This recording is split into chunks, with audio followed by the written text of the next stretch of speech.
So I'm hiking in the mountains of Arizona, and I stumbled on this truck that rolled down this mountain at some point, and it made me wonder, are the Jets on a crash course with devastation, or are we about to take off? Let's get into it. So what's up, Jets fans? I am GreenBean, and I'm happy to be with you today. I'm out here hiking through the mountains of just outside of Sedona, Arizona. I was just recording my Jetnation video, and I had some other thoughts inspired by that truck. It's in the middle of nowhere. It rolled down this, you see the top of the mountain up there, and it just was halfway down, rolled, destroyed. I hope nobody was in there. That would have been bad. And it made me think, as we talk about the combine and obviously the draft is coming, there's something nestled right in the middle there that we like to call free agency. There's a tampering period where they can negotiate with players. The teams can negotiate about 2 days or so before we're able to actually ink them and sign them for good.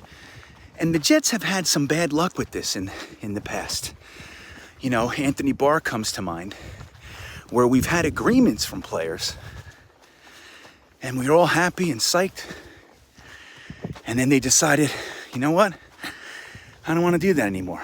So we got to try to figure out who it is that would be an actual good fit for the New York Jets. It's hard to figure out. As you guys know, I'm a pretty ardent Joe Douglas supporter. I like most of what I've seen so far, but the truth is his free agency hasn't really been awesome, right? Now, I buy into a lot of the idea that the one-year contracts are very purpose-driven. I'm in. You got me, okay? I buy it.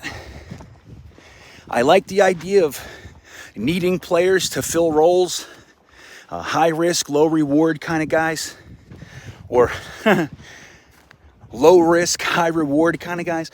Give them a one-year contract, prove-it deal. If they don't work out, no muss, no fuss. You don't owe them anything. They can go. They count toward the comp pick formula. And if they do work out, you got the inside track to negotiating with them. If you really like them, you can be the guy, the team that gave them a chance, and you can get them signed, hometown discount maybe, all that jazz. So I like it.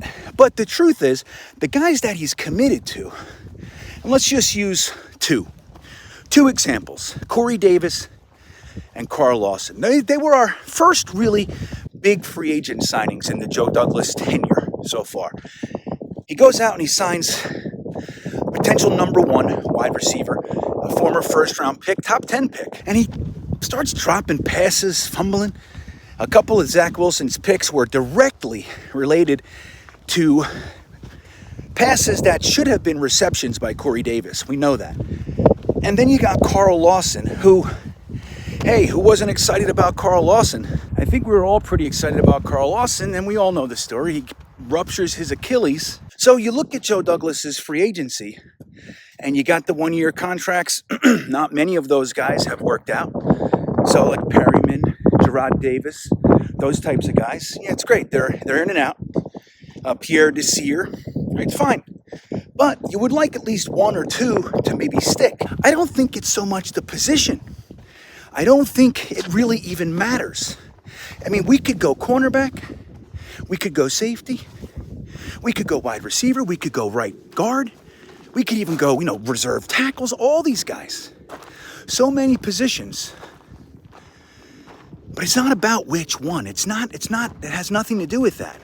It has to do with whatever position that you grab and choose to pay. These guys got to hit. So maybe it is a high-priced guy like a Marcus Williams. Maybe it is one of the guards that knows your system like a Laken Tomlinson. Maybe you go to Chicago and grab James Daniels. Maybe. That's great. Maybe you go the mid-range route and go to Texas and grab Reed at safety. Maybe you do that. It doesn't matter. Maybe you pay top dollar and give Devontae Adams $27.5 million a year. It doesn't matter. It matters that whatever position you choose, it's time to hit. The one-year contracts, this is year 3 for Joe Douglas. This is his 3rd draft. So this is his third free agency. It's time to let the one-year contracts go. You get one or two of those guys, maybe a Tevin Coleman, that's fine. But it's time to really settle down. You got a lay of the land. You got your quarterback. You got the systems in place. Everybody learned it. You got all the rookies. We played more rookies than just about anybody else in the league last year. More rookie snaps. It's all great. We rode it with you. But in my opinion, it's time to really hit. This is not necessarily rebuild first level anymore. This has got to be the time where we start hitting on guys. So I'm really curious to see, who do we think are the safest guys to try and sign? Who are they? Because again, you can spend all the money you want on Brandon Scherf and let him play 12 games for you, and then you got to answer for that. He's great when he plays. He's never finished an NFL season. Never, not once. So is that what you want to do? You know, if you got an injury-prone guy coming to the Jets, that shit, he's done.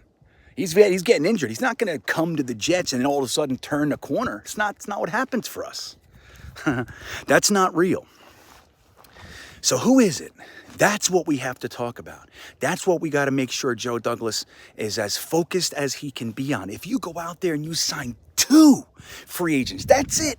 All you can do is get 2 of these guys. They got to hit. So who is it? Who do we think is the top guy as far as guaranteed to hit? There's no guarantees. We know that. But who's most likely to hit out there? And that's what our conversation should be. That's what I want to hear from you guys. Let me know what you think. You want to know what I think? Don't tell anybody. But here's what I think. I think Allen Robinson's a hit. I think his time in Chicago was a mess. I think Allen Robinson's the guy. If he wants $20 million, see you later. Go out there and get Allen Robinson. He's going to hit. And you go out there and you get Laken Tomlinson. He's going to hit. He's missed one game in 5 years. That's what we want. If you can't get Tomlinson, go to Tampa. And his name's escaping me. I forget. What the hell's his name? The guard from Tampa. Forgive me. He hasn't missed a game in 2 years. That's what we need. Those are the guys to hit. You want to know who else I really want? And I think he should be our day one priority. Shh. I know we've talked about him. We got to get him. It's Dalton Schultz. And I want to remind everybody, Dalton Schultz wasn't a first-round pick, everybody. I think he was a fourth-round pick. So that's what we got to know.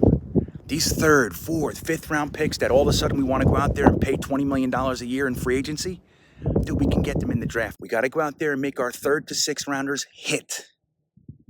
So let me know what you think. You like my list? I want Tomlinson, I want Robinson, I want Schultz. That's what I want. I want Marcus Williams. That's what I want. Let me know what you think. I'm really curious to hear what you say. I know the wind's probably bad out here. I was just inspired to talk to you after recording another video. Let's just do this. God bless America. Have a great day.